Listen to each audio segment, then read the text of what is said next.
Assalamualaikum warahmatullahi wabarakatuh. Innal hamdalillah nahmaduhu wa nasta'inuhu wa nastaghfiruh wa na'udzu billah min shururi anfusina wa min sayyiati a'malina. May yahdihillahu fala mudilla lahu wa may yudlil fala hadiyalah.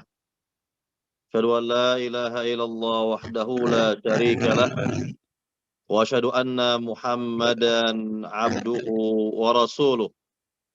Ya ayyuhalladzina amanu taqullaha haqqa tuqatih ولا تموتن إلا وأنتم مسلمون يا أيها الناس اتقوا ربكم الذي خلقكم من نفس واحدة وخلق منها زوجها وبث منهما رجالا كثيرا ونساء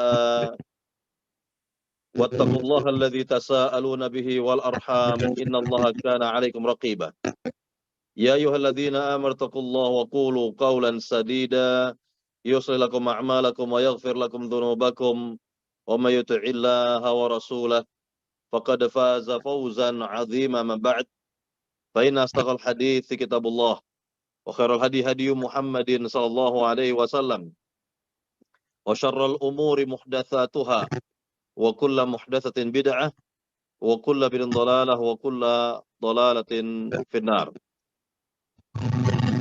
Para jamaah yang dimuliakan Allah Subhanahu wa taala, alhamdulillahilladzi bi ni'matihi tatimmus shalihat.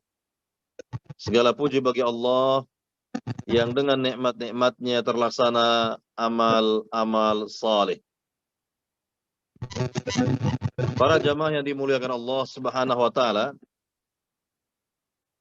sebelum kita memasuki materi tauhid dari kitab Tauhid buah karya Syekh Muhammad Tamimi rahimahullahu taala yang sekarang masuk kepada bab 24 tentang sihir, kita akan jelaskan tentang tauhid atau akidah dari sabda Nabi Shallallahu Alaihi Wasallam yang berkaitan dengan hari Ashura, hari yang ke-10 dari bulan Muharram.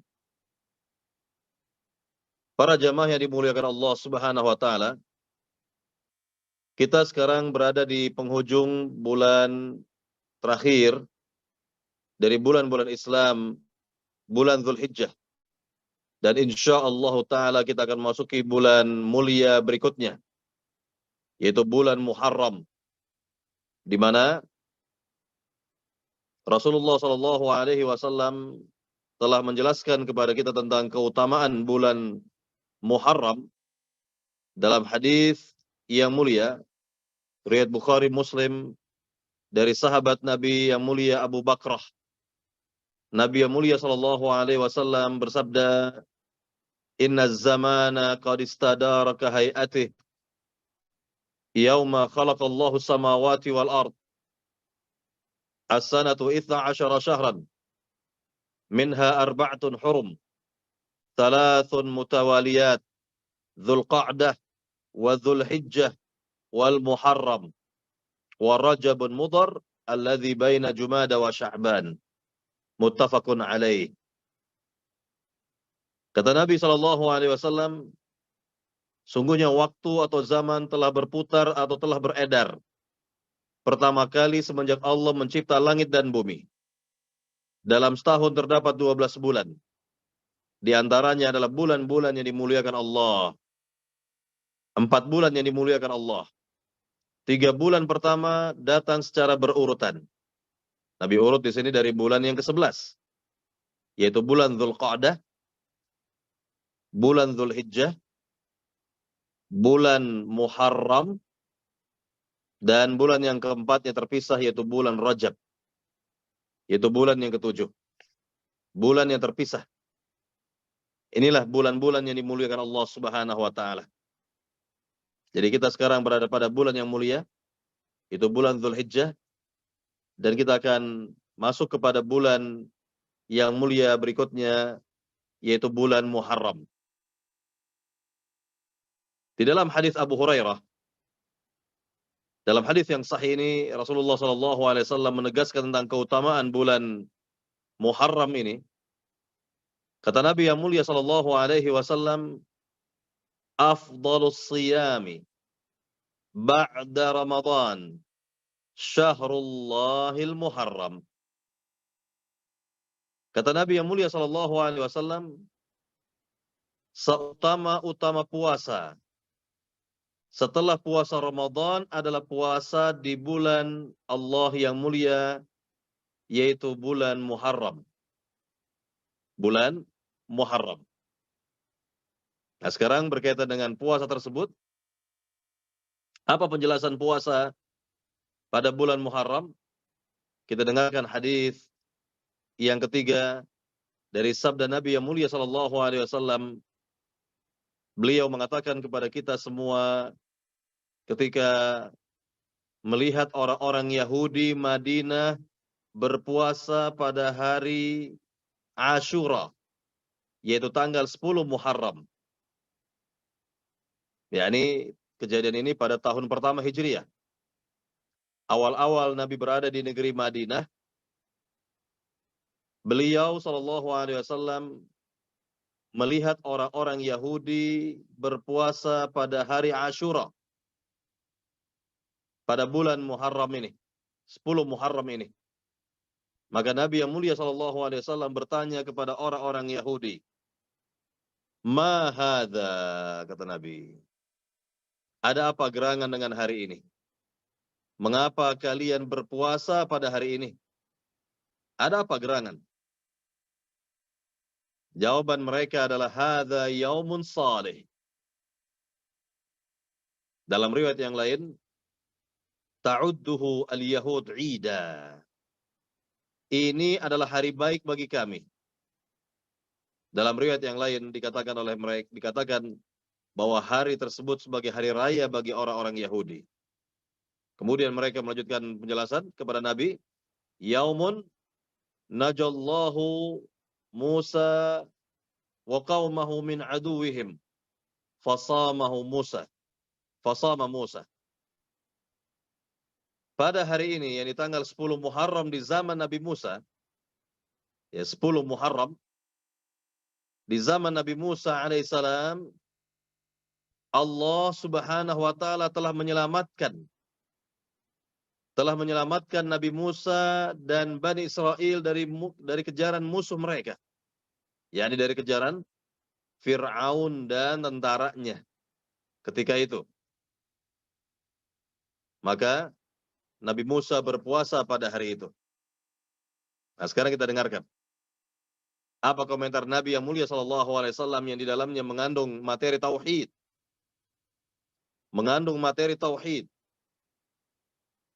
Kata Nabi yang mulia SAW kepada orang-orang Yahudi, ana ahakku bi Musa minkum fasama wa amara bisiyamih.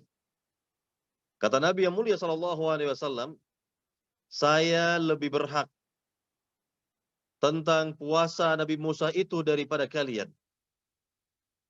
Kemudian Nabi berpuasa pada hari itu, di pagi harinya, ya, mulai di pagi hari itu, dan Nabi pun perintahkan kepada seluruh umat Islam juga untuk berpuasa pada pagi hari itu. Lihatlah keterangan Nabi yang mulia SAW yang menunjukkan ketegasan Nabi, sikap Nabi terhadap orang-orang Yahudi itu.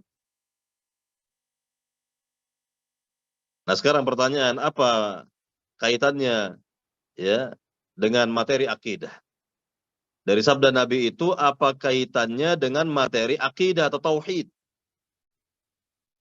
Kita jelaskan yang pertama. Jawaban yang pertama bahwa seluruh para nabi, seluruh para rasul alaihi wassalatu wassalam adalah bersaudara. Ajaran-ajaran mereka adalah sama, yakni sama-sama mentauhidkan Allah Subhanahu wa taala, mengajak manusia kepada tauhidullah, untuk menegakkan haknya Allah Subhanahu wa taala, yaitu mengikhlaskan semua bentuk ibadah hanya kepada Allah Subhanahu wa taala. Sebagaimana Allah berfirman dalam surat An-Nahl ayat 36. Dalam surat An-Nahl ayat 36, "Walaqad ba'atsna fi kulli ummatin rasulan an i'budullaha wajtanibut taghut." Artinya, dan sungguh kami telah mengutus pada setiap umat seorang rasul. Apa tugas rasul ini? An i'budullaha. Hendaknya kalian semua beribadah kepada Allah, wajtanibut taghut, dan menjauhi sembahan-sembahan yang lain.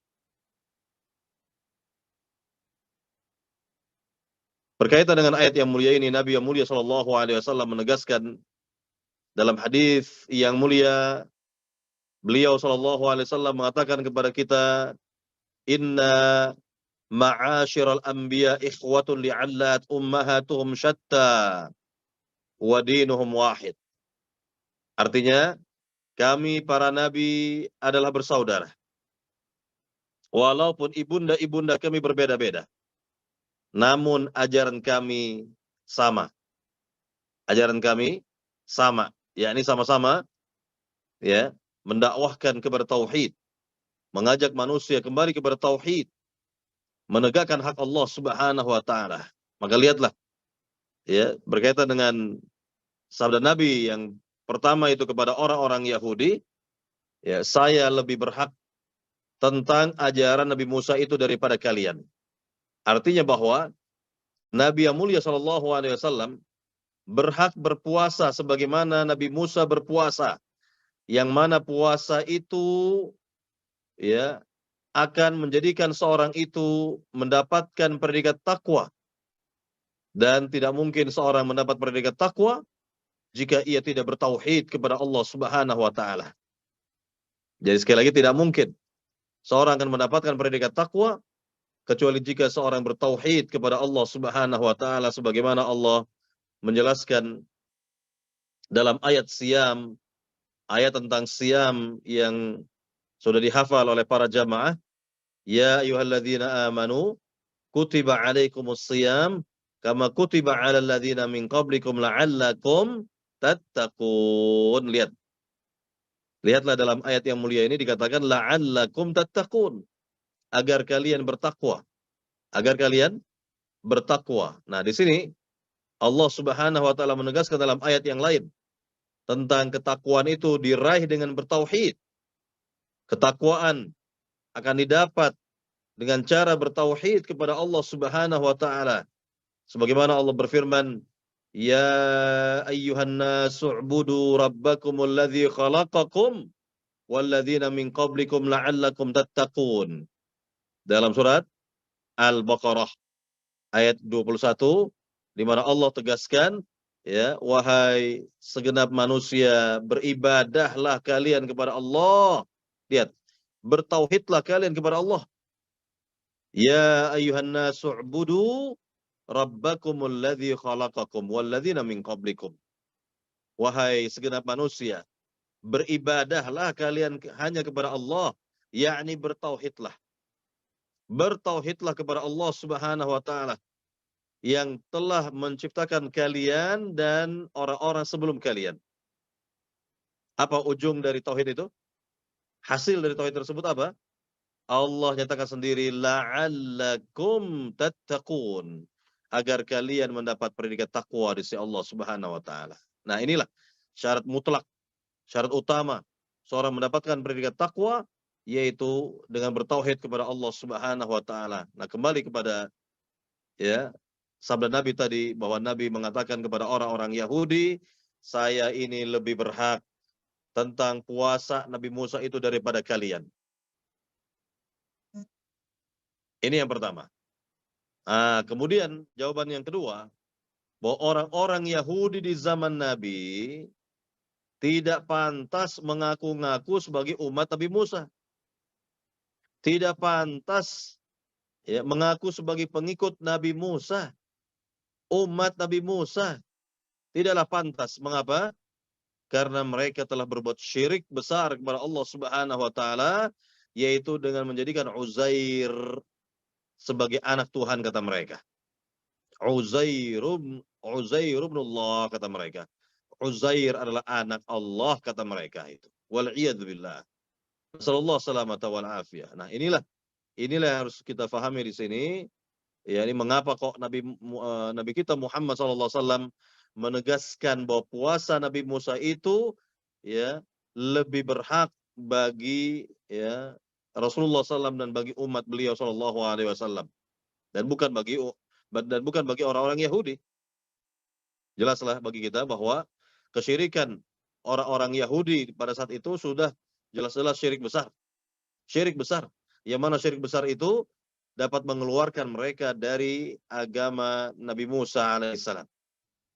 Artinya bahwa siapapun di zaman sekarang yang mengaku-ngaku sebagai umat Nabi Muhammad SAW, tetapi setiap hari melakukan syirik besar, berbuat syirik besar, setiap hari berbuat syirik besar, wal'iyadzubillah, maka syirik besarnya ini mengeluarkan si pelaku dari Islam, mengeluarkan si pelaku dari agama Islam, alias murtad, wal'iyadzubillah. Sebagaimana Allah berfirman dalam ayat yang mulia, ya, la in asyrakta la yahbatanna 'amaluka wa la takunanna minal khasirin. Seandainya engkau berbuat syirik, maka gugurlah pahala amalmu dan engkau tergolong dari orang-orang yang rugi nanti di negeri akhirat, kata Allah Subhanahu wa taala.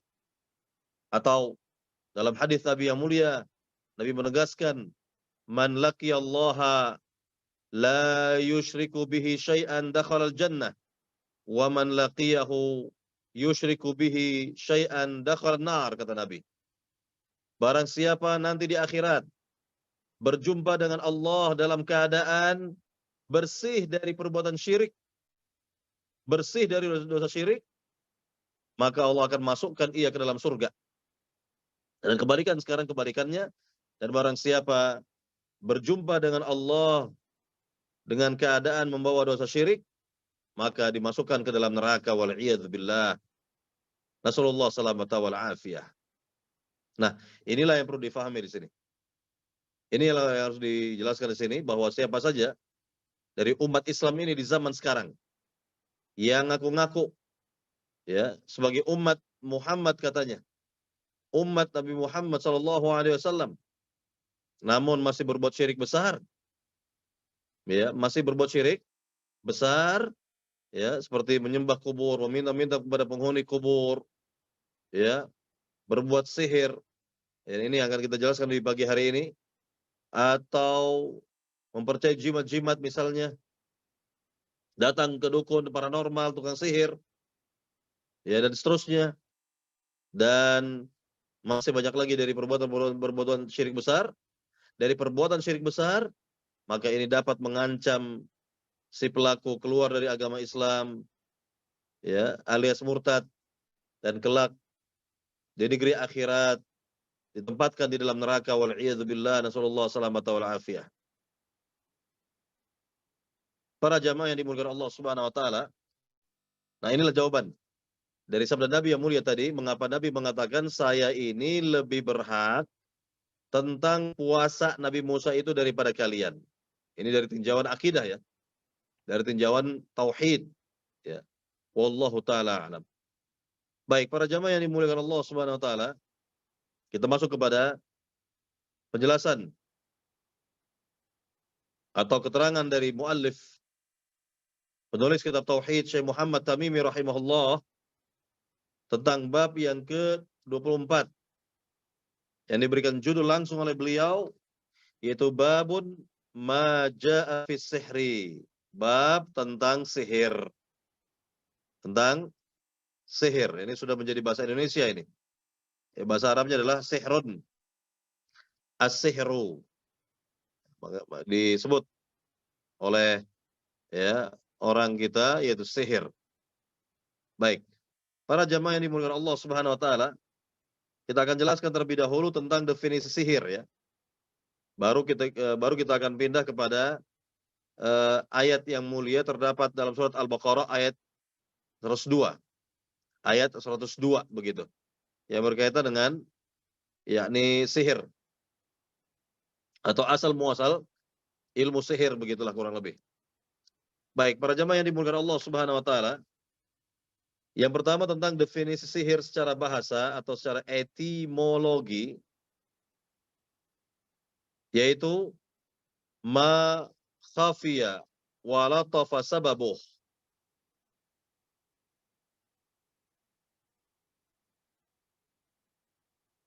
Sekali lagi, bahwa sihir secara bahasa adalah ma khafiya wa latafa sababuh, yaitu apa saja yang tersembunyi, ya, atau menjadi rahasia atau sebabnya adalah rahasia.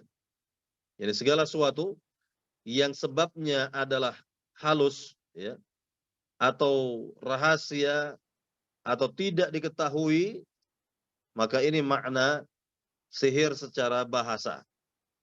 Ya, secara apa? Bahasa. Nah, contoh, ya, berkaitan dengan, ya, ini makna secara bahasa ini yang berkaitan dengan as-sihru secara bahasa, misalnya makan sahur. Nah, ini sudah menjadi bahasa Indonesia nih, sahur, ya, sahur. Nah, itu di situ ada sin, ha, dan ro.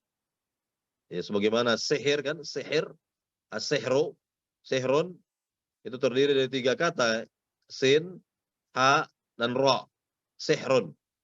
Nah, kemudian sahur dikatakan, ya, makan tersebut adalah makan sahur misalnya, karena dilakukan pada malam hari atau di akhir malam, tidak banyak orang mengetahui, ya, bahwa si fulan tengah sahur misalnya,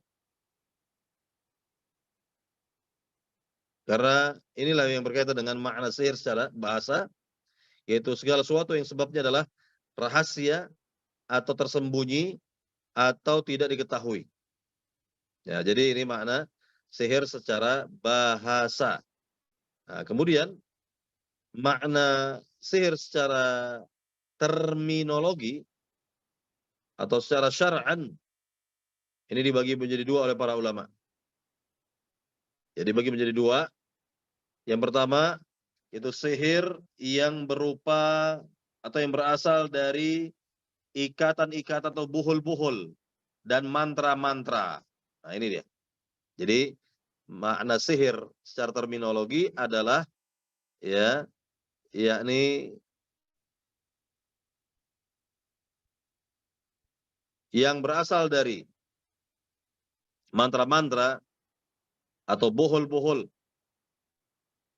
atau yang semisal, yang menggunakan, ya, jasa syaitan dalam hal ini untuk memberikan bahaya kepada orang yang disihir, begitu. Ya. Jadi sekali lagi, makna sihir secara terminologi, ya, ada 2.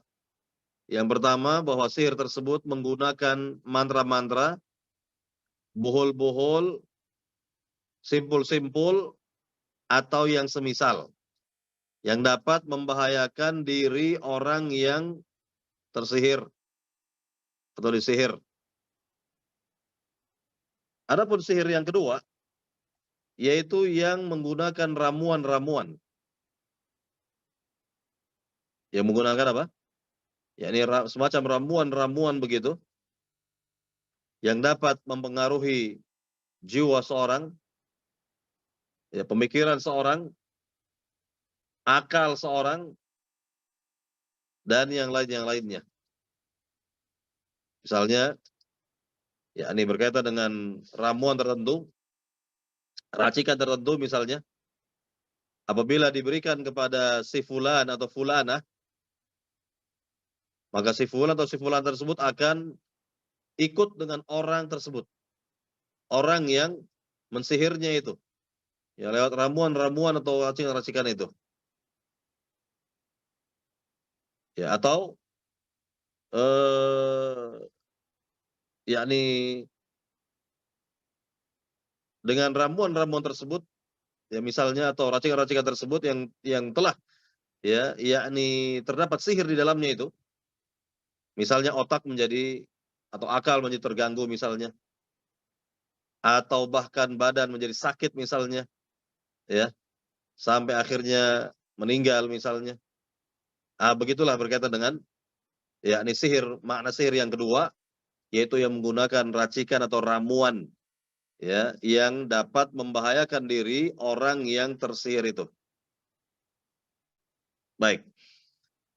Para jamaah yang dimuliakan Allah Subhanahu wa taala, kalau kita bicara tentang masalah sihir ini, tentu ada yang mengarah kepada syirkul akbar, syirik besar.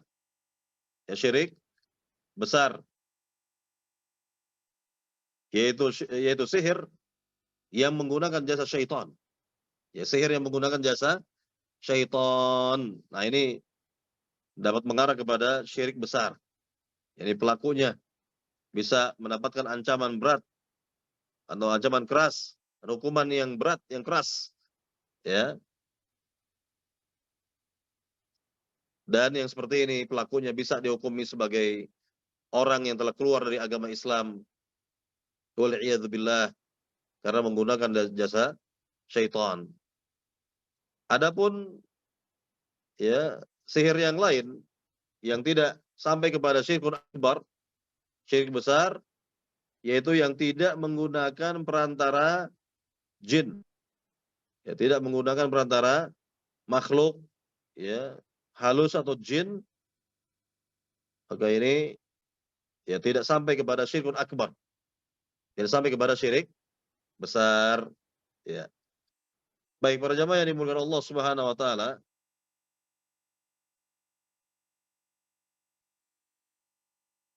kita lanjut sekarang kepada yakni ayat dalam surat Al-Baqarah. Bisa dibuka bagi jamaah yang membawa mushaf, yang ada mushaf di depannya, Al-Qur'an yang, ya, pada surat Al-Baqarah ayat 102, ya. Ayat 102 di mana Allah Subhanahu wa taala berfirman tentang asal muasal ilmu sihir, ya. Allah Subhanahu wa taala berfirman, A'udzu billahi minasyaitonir rajim. Wattaba'u ma tatlu syayatinu ala mulki Sulaiman wa ma kafara Sulaiman walakinna syayatin kafaru yu'allimuna an-nasa sihra wa ma unzila 'ala al-malakaini babila Harut wa Marut wa ma hum yu'allimani min ahadin hatta yaqula innama nahnu fitnah fala takfur. Ya, ini ayatnya agak panjang, ya. Kita jelaskan sebagian karena panjang sekali ayat yang mulia ini. Kembali kepada ayat yang mulia tadi, Allah Subhanahu wa taala menegaskan wattaba'u ma tatlu syayatinu ala mulki Sulaiman, dan mereka, ini orang-orang itu, ya, mengikuti apa yang dibaca oleh syaitan pada masa kerajaan Nabi Sulaiman. Wa ma kafara Sulaiman, dan tidaklah Nabi Sulaiman itu kufur. Walakinna syayatin kafaru, walakinna syayatin kafaru, namun yang kufur itu adalah syaitan-syaitan itu. Syaitan adalah sifat, ya, buruk bagi jin dan manusia yang jahat. Sifat yang ada pada jin dan manusia yang jahat, maka disebut dengan syaitan. Bentuk jamaknya adalah syayatin. Nah, begitu. Nah, jadi dikatakan dalam ayat yang mulia ini, ya, bahwa mereka yang telah kufur kepada Allah Subhanahu wa taala, dan bukanlah Nabi Sulaiman yang kufur, melainkan syaitan-syaitan tersebutlah yang kufur, yang telah mengajarkan kepada manusia tentang ilmu sihir. Nah, kemudian dikatakan di sini, walakin asyayatin kafaru yu'allimuna an-nasa sihra wa ma unzila 'alal malakaini babila Harut wa Marut wa ma yu'allimani min ahadin hatta yaqula innama nahnu fitnah. Ya, dikatakan lagi di sini bahwa dan syaitan-syaitan itulah yang kufur, yang mengajarkan kepada manusia ilmu sihir, dan tidaklah diturunkan di negeri Babil ya dua malaikat Allah, dua malaikat, yaitu Harut dan Marut, dan tidaklah keduanya mengajarkan kepada siapapun tentang ilmu sihir, ya, sehingga keduanya mengatakan kepada mereka, innama nahnu fitnah, kami ini diturunkan oleh Allah ke dunia ini membawa fitnah, membawa cobaan bagi kalian. Fala takfur, maka jangan kalian kufur. Nah, artinya bahwa jangan kalian belajar ilmu sihir dari kami. Coba dibayangkan oleh para jamaah, dan ini atas kekuasaan Allah Subhanahu wa taala terjadinya, bahwa Allah Subhanahu wa taala di zaman dahulu telah ya mengirim dan mengutus dua malaikat di negeri Babil atau Babilonia, Irak di zaman sekarang ini, yang keduanya memiliki ilmu sihir. Ya, dilengkapi oleh Allah Subhanahu wa taala dengan ilmu sihir, namun tujuannya adalah untuk menguji manusia, untuk mengetes manusia, siapa di antara mereka yang beriman kepada Allah akan terlihat, dan siapa pula di antara mereka yang istilahnya terus berkeinginan memiliki ilmu sihir juga akan terlihat. Nah, inilah berkaitan dengan ya, yakni ayat yang mulia ini yang di mana Allah Subhanahu wa taala menegaskan bahwa ilmu sihir itu bukan datang dari seorang nabi, apalagi Nabi Sulaiman, bukan. Ya, karena seorang nabi atau seorang rasul sudah pasti mengajarkan ilmu tauhid kepada umatnya. Sudah pasti mengajarkan ilmu tauhid kepada umat mereka. Ya, tidak mungkinlah seorang nabi, seorang rasul menyimpang akidahnya, menyimpang tauhidnya misalnya.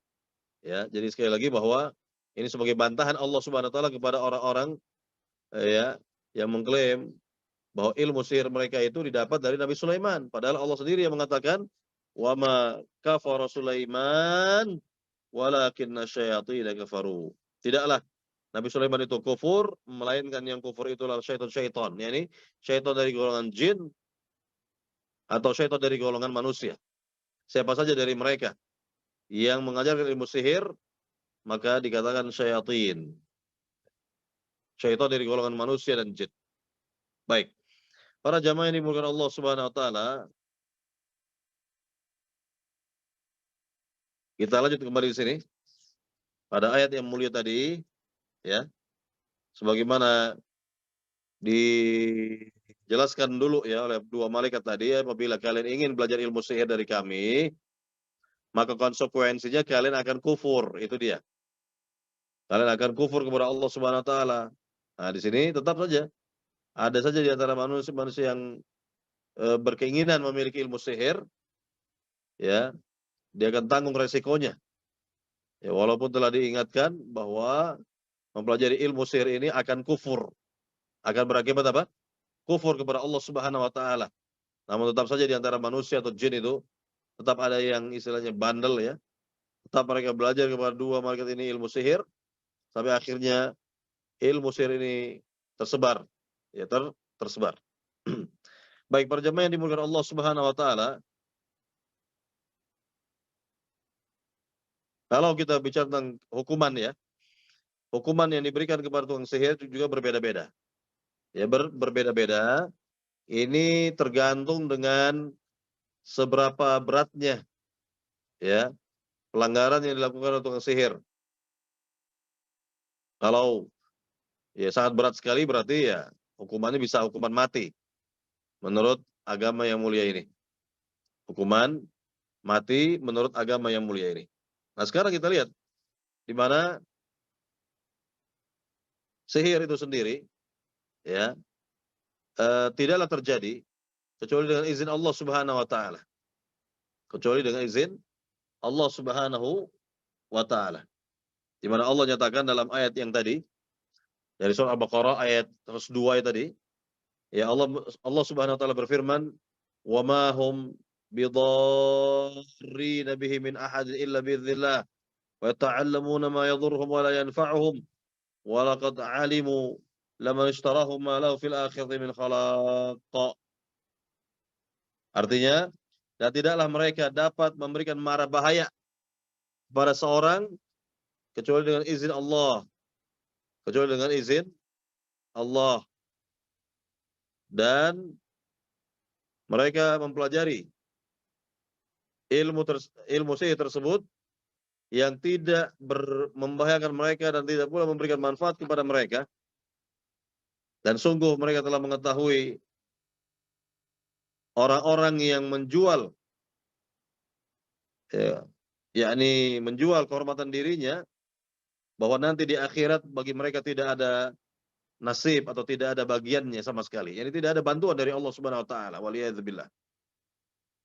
Artinya betul-betul bagi orang yang berbuat syirik seperti ini, ya, belajar ilmu sihir ini, mempraktikkan ilmu sihirnya, waliyadzubillah, nasallallahu salamata wal afiyah, maka orang tersebut, ya, terancam, ya, di neraka. Nasallallahu salamata wal afiyah. Baik, para jemaah yang dimuliakan Allah Subhanahu wa taala, yang perlu difahami tentang ilmu sihir ini, ya, atau dampak dari ilmu sihir, ya, bahwa dampaknya seperti penyakit-penyakit yang lain, ya, seperti penyakit kulit, penyakit, ya, tubuh yang lainnya. Artinya bahwa pada dasarnya, ya, yakni penyakit yang berasal dari sihir, ya, itu seperti penyakit-penyakit yang lain, dengan pengertian dapat diobati, dapat disembuhkan dengan izin Allah Subhanahu wa taala. Jadi tidak perlu khawatir, jangan memandang bahwa oh, sihir itu suatu yang hebat sekali begitu, atau yakni diyakini bahwa sulit disembuhkan atau tidak ada obatnya dan seterusnya. Tidak seperti itu.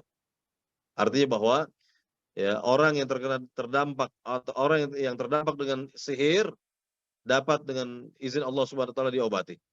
Dengan izin Allah Subhanahu wa taala disembuhkan, ya, keluar dari pengaruh sihir dengan izin Allah Subhanahu wa taala.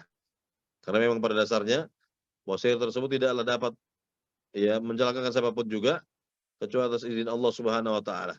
Kecuali atas izin Allah Subhanahu wa taala. Baik. Para jamaah yang dimuliakan Allah Subhanahu wa taala, kita sedikit lagi, ya, sebelum kita masuk kepada dalil ini, perlu difahami dan perlu diketahui bahwa Rasulullah SAW, beliau pun pernah tersihir. Dia Nabi Muhammad Sallallahu Alaihi Wasallam pernah disihir di masanya dahulu oleh seorang penyihir Yahudi yang sangat hebat di masa itu, yang bernama Labid bin Al-A'sam Al-Yahud. Ya, Labid bin Al-A'sam, ya, Al-Yahud. Jadi Nabi SAW pada dasarnya ingin dibunuh, ya, oleh orang-orang Yahudi dengan berbagai macam cara. Di antaranya dengan, ya, sihir yang dikirim oleh Labid bin Al-A'sam, seorang Yahudi itu. Nah, kemudian kita lihat dalam riwayat-riwayat bahwa Nabi yang mulia SAW tersihir itu kurang lebih 6 bulan lamanya. Bahwa Nabi SAW seolah-olah dihayalkan bahwa beliau melakukan suatu perbuatan, ya, atau melakukan hubungan dengan istrinya, namun beliau tidak melakukan apa-apa pada dasarnya. Jadi hanya dihayalkan saja seperti itu. Jadi sihir Labid bin Al-A'sam telah dikurangi kualitasnya oleh Allah Subhanahu wa taala, kan begitu? Sebagaimana Allah tadi mengatakan, "Wa ma hum bidarrin bihi min ahadin illa biiznillah." Dan tidaklah mereka dapat memberikan mara bahaya kepada orang yang diinginkan dengan ilmu sihirnya itu kecuali dengan izin Allah Subhanahu wa taala. Jadi Allah, ya, Subhanahu wa taala, yakni di masa Nabi yang mulia sallallahu alaihi wasallam telah mengurangi kualitas sihir Labid bin Al-A'sam yang tadinya tujuan dari sihir Labid adalah membunuh Nabi, namun karena dikurangi kualitasnya menjadi berkurang, ya, sehingga tidak membunuh Nabi. Jadi seolah-olah Nabi itu dihayalkan begitu, melakukan, ya, hubungan dengan istrinya, namun tidak melakukan apa-apa pada dasarnya. Nah, itu saja. Jadi tidak merusak akal Nabi, tidak merusak muamalah Nabi dengan para sahabat, tidak merusak jiwa Nabi, tidak. Ya, tidak seperti itu, tidak. Jadi hanya sekedar dihayalkan. Nah, kemudian dalam sebuah riwayat ada ya yakni keterangan bahwa Allah Subhanahu wa taala menurunkan 2 malaikat ya kepada Nabi sallallahu alaihi wasallam. Malaikat yang pertama berada di dekat kepala Nabi. Malaikat yang kedua berada di dekat kaki Nabi. Kemudian salah satu dari mereka bertanya, ya, "Ma waja'ar rajul?" Apa yang menimpa orang ini? Apa yang sedang dialami oleh Nabi Muhammad SAW ini? Malaikat yang ditanya menjawab, "Rajulun matbub." Rajulun mashur maknanya. Itu ia tengah disihir. Ia tengah disihir. Lalu malaikat yang tadi bertanya kembali bertanya lagi, "Wa man tabbah?" Nah, kalau begitu, siapa yang menyihir beliau? Wa man tabbah? Wa man sahara? Ya. Qal dijawab Labid bin Al-A'sam al-Yahud. Yang menyihir Nabi itu adalah si Labid bin Al-A'sam, ya, seorang Yahudi. Nah, ini dia. Jadi sekali lagi, inilah berkaitan dengan yakni Nabi yang pernah terkena sihir di zaman dahulu, yang menunjukkan bahwa ini hal biasa saja, ya hal yang biasa, atau penyakit yang biasa disikapi, tidak disikapi luar biasa begitu, karena yakni pernah Nabi mengalami yang seperti ini, yaitu tersihir dengan sihirnya Labid bin Al-A'sam al-Yahud. Para jamaah yang dimuliakan Allah Subhanahu wa taala, ya sekarang kita memasuki dalil yang ada pada bab ini. Dalil yang ada pada bab ini yaitu yang pertama dari surat Al-Baqarah. Ayat yang tadi telah kita baca pada dasarnya, ayat 102, di mana Allah Subhanahu wa taala menjelaskan, "Walaqad alimu laman ishtarahu ma lahu fil akhirati min khalaq." Dan sungguh mereka telah mengetahui orang yang telah, ya, yakni liman ishtarahu ma lahu fil akhirati min khalaq, yaitu orang yang telah yakni menukarkan, ya, atau membeli hartanya nanti di akhirat, ya, dengan suatu yang artinya bahwa orang ini tidak mendapatkan bantuan dari Allah Subhanahu wa taala, tidak mendapat pertolongan dari Allah Subhanahu wa taala. Jadi siapa saja yang berbuat syirik seperti ini, sihir, ya, seperti ini misalnya, maka nanti di akhirat dikatakan oleh Allah, ya, walaqad alimu laman ishtarahu ma lahu fil akhirati min khalaq. Bahwa di akhirat nanti tidak mendapatkan apa-apa atau bagiannya nasibah, bagiannya apapun, atau yakni kebaikan-kebaikan apapun, yakni di negeri akhirat, karena di dunia telah berbuat, ya, syirik kepada Allah Subhanahu wa taala, waliyadzubillah. Baik. Para jamaah yang dimuliakan Allah Subhanahu wa taala, nah inilah berkaitan dengan, ya, hukuman nanti di negeri akhirat. Nah, sekarang berkaitan dengan, ya, yakni hukuman di dunia, telah diketahui tadi bahwa siapa saja yang mempelajari ilmu sihir kemudian bermuamalah dengan syaitan, menggunakan syaitan melalui sihirnya ini, maka ini sihir yang besar, dan tentunya pelakunya juga akan mendapatkan hukuman yang besar dari Allah Subhanahu wa taala, karena dampak yang ditimbulkan dari sihir seperti ini dampaknya sangat besar sekali. Dampaknya sangat besar sekali. Wallahu taala alam. Nah, inilah berkaitan dengan ayat yang mulia yang menjelaskan kepada kita tentang sihir.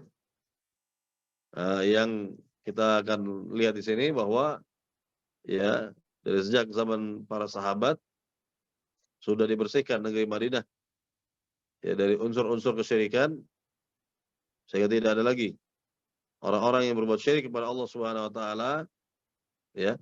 Tidak ada lagi orang yang berbuat syirik kepada Allah Subhanahu wa taala. Baik. Para jamaah yang dimuliakan Allah Subhanahu wa taala, kita lihat dalil yang kedua yang terdapat dalam surat An-Nisa ayat 51, di mana Allah Subhanahu wa taala menjelaskan tentang orang-orang ahli kitab. Mereka beriman kepada al-jibtu wa taghut. Nah, di antara beriman kepada sihir atau tukang sihir atau yang semisal. Dalam ayat yang mulia ini Allah Subhanahu wa taala berfirman, yu'minuna bil jibti wat taghut. Mereka beriman kepada al-jibtu dan at-taghut. Nah, kita akan lihat ya penjelasan dari para salafus saleh sendiri tentang apa itu al-jibtu, apa itu at-taghut. Yang pertama, ya terlebih dahulu sebelum kita melihat kepada tafsir para salaf tentang al-jibt dan at-taghut. Nah, ini perlu kita pahami juga makna al-jibt dan makna at-taghut. Ya, makna al-jibtu yakni ada yang mengatakan yakni as-sihru. Sebagaimana yang ditafsir oleh Umar Al-Khattab, ya sebagaimana yang dijelaskan oleh sahabat Umar Al-Khattab bahwa al-jibtu itu adalah as-sihru. Itu sihir, bahwa mereka yakni orang-orang ahli kitab itu, orang-orang Yahudi, orang-orang Nasrani percaya kepada sihir. Ya, percaya kepada yang namanya sihir. Nah, kemudian berkaitan dengan at-taghut ya. At-taghut maknanya adalah ma tajawaza bil abdu haddahu min ma'budin aw matbu'in aw muta'in. Ya, artinya adalah ini segala sesuatu yang telah dilampaui oleh seorang hamba yakni dari batasannya. Ini segala sesuatu yang telah dilampaui ya oleh seorang hamba dari batasannya, yakni dari yang disembah, dari yang diikuti atau yang ditaati begitu. Dari yang disembah atau dari yang diikuti dan dari yang diibadahi ya. Nah, ini berkaitan dengan makna dari at-taghut secara cepat ya agar dapat difahami oleh para jamaah. Baik. Para jamaah ini dimuliakan Allah Subhanahu wa taala, kita lihat penafsiran yang pertama dari Amirul Mukminin Umar Al-Khattab radhiyallahu taala an, beliau mengatakan al-jibtu as-sihru, kata beliau. Bahwa makna jibtu adalah sihir. Sedangkan at-taghut adalah as-syaitan, kata beliau. Itu syaitan, kata beliau. Ini penafsiran dari Umar Al-Khattab tentang al-jibtu yaitu sihir, tentang at-taghut yaitu syaitan. Nah, kemudian ya kita lihat kembali penafsiran dari yang lainnya. Waqala Jabir, berkata Jabir ya. Jabir mengatakan at-taghut, at-tawaghit, kuhan, kana yanzilu alaihim syaitan fi kulli hayyin wahid. Ya, fi kulli hayyin wahid. Kata Jabir bahwa tawaghit adalah para dukun yang mereka bekerja sama dengan syaitan dalam setiap keadaan. Ya, yakni dan pada setiap kabilah ya begitu ya. Dan pada setiap kabilah terdapat satu dukun. Nah, jadi kita lihat pada zaman dahulu ya. Ya, di mana orang-orang Arab jahiliyah, bangsa Arab jahiliyah, karena jelas mereka adalah orang-orang musyrik sehingga sangat dekat sekali dengan dukun. Ya, sangat dekat muamalahnya dengan dukun.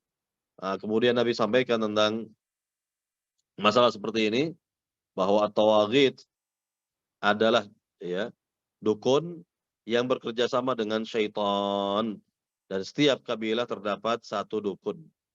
Nah, disinilah peranan ya syaitan atau ya syaitan yang demikian ya.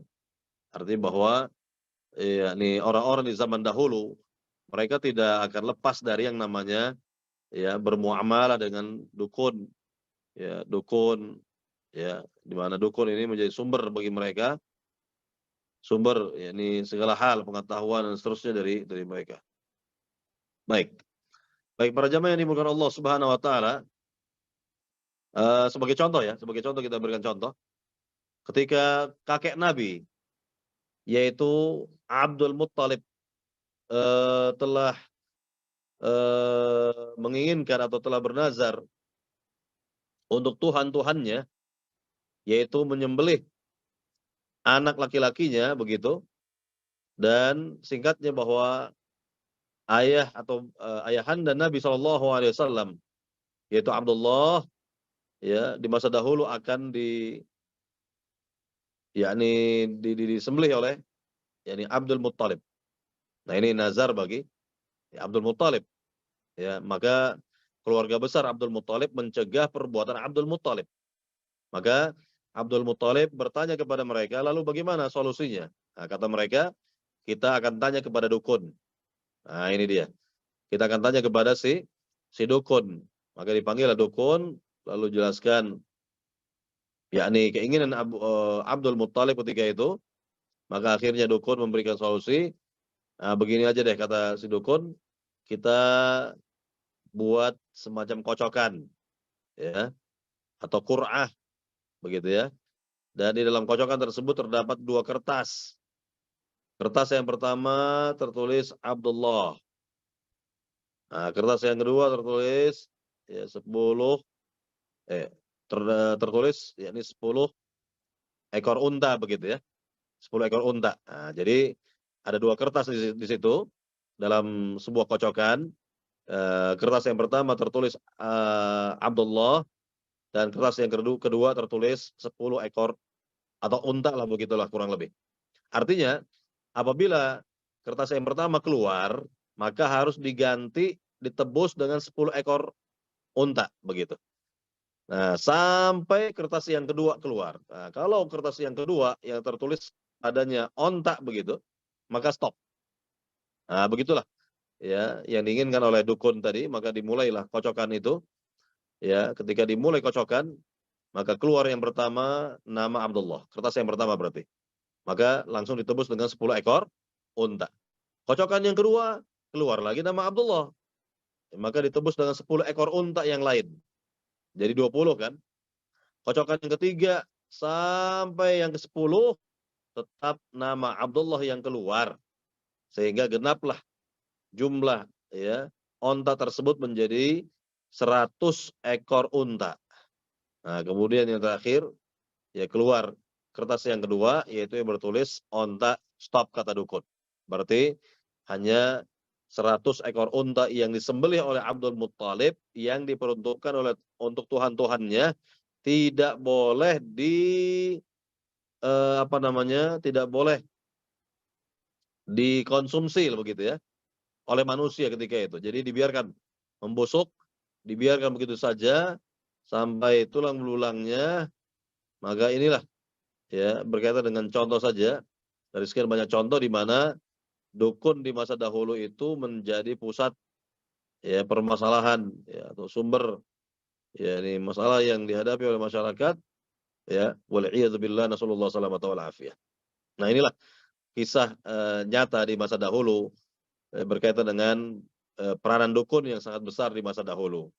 Baik, para jamaah yang dimulakan Allah Subhanahu wa taala, kita masuk kepada hadis Abu Hurairah sekarang. Hadis Abu Hurairah di mana Nabi yang mulia sallallahu alaihi wasallam mengatakan,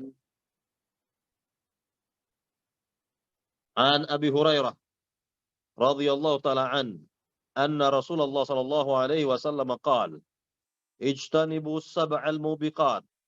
Qalu ya Rasulullah wa ma hun? Qala asyirku billah wa sihru wa qatlun nafsi allati harramallahu illa bil haqq wa aklu riba wa aklu malil yatim wa tawalli yawm az-zahfi wa qadhful muhsanatil ghafilatil mu'minat. Dari sahabat yang mulia Abu Hurairah. Ini nama beliau adalah Abdurrahman bin Sakhr Ad-Dawsi. Nama beliau adalah Abdurrahman bin Sakhr Ad-Dawsi, semoga Allah meridainya, bahwa Rasulullah sallallahu alaihi wasallam bersabda, jauhilah oleh kalian 7 perkara yang membinasakan, kata Nabi. Jauhilah oleh kalian 7 perkara yang dapat membinasakan. Maka para sahabat bertanya, wahai Rasulullah, apa itu 7 perkara tersebut? Yang pertama kata Nabi, asyirku billah. Ini secara umum Nabi mengatakan secara umum, yaitu perbuatan syirik kepada Allah Subhanahu wa taala. Asyirku billah. Perbuatan syirik kepada Allah Subhanahu wa taala. Kemudian yang kedua kata Nabi, wasihru, ya sihir. Kemudian yang ketiga, wa qatlun nafsil lati harramallahu illa bil haqq, dan membunuh jiwa yang diharamkan oleh Allah kecuali dengan cara yang benar. Dan ya, yang keempat, wa aklu riba, makan ya harta riba. Kemudian yang berikutnya lagi, wa aklu malil yatim, makan harta anak yatim.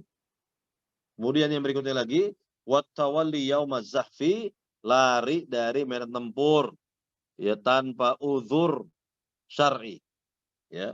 Dan yang terakhir, wa qadhful muhsanatil ghafilatil mu'minat, yaitu menuduh wanita-wanita yang menjaga kehormatannya lagi lalai, wanita-wanita beriman yang menjaga kehormatan dirinya lagi lalai, begitu.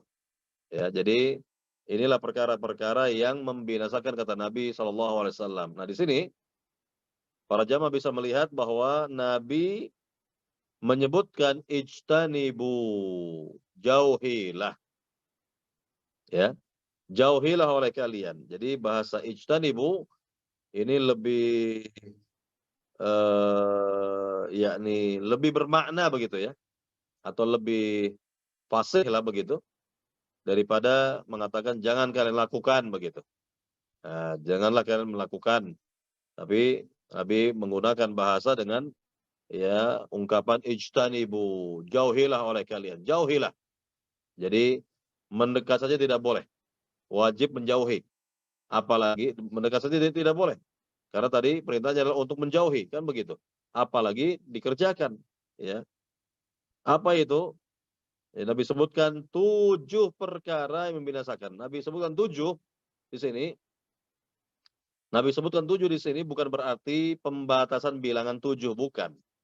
Tetapi Nabi sebutkan 7 dalam rangka agar umat ini faham, segera mengerti, segera menangkap, segera menghafal apa yang Nabi katakan, apa yang Nabi sampaikan kepada mereka. Jadi, ya berkaitan dengan bilangan 7 di sini bukanlah bilangan yang eh, apa namanya? Lil hasr, ya bukanlah sebagai pembatasan pada 7 saja, bukan. Ya bisa lebih dari 7. Lebih dari 7 perkara yang membinasakan, kan begitu. Nah, kemudian para sahabat tentunya bertanya, apa itu wahai Rasul? Ya, tolong kabarkan. Tolong jelaskan 7 perkara yang membinasakan tersebut, wahai Rasul. Yang pertama kata Nabi, asyirku billah. Ya, berbuatan syirik kepada Allah Subhanahu wa taala. Berbuat syirik kepada Allah Subhanahu wa taala wal billah. Nah, inilah. Ini perkara yang sangat membinasakan sekali. Bagaimana Allah nyatakan dalam Al-Qur'an, inna syirka la zulmun azim. Sungguhnya kesyirikan tersebut adalah kezaliman yang paling besar. Kezaliman yang paling besar. Ingat bahwa syirik ya atau berbuat syirik kepada Allah Subhanahu wa taala ini perbuatan dosa besar yang sangat besar yang dapat merugikan si pelakunya dalam kehidupan dunia sampai akhirat.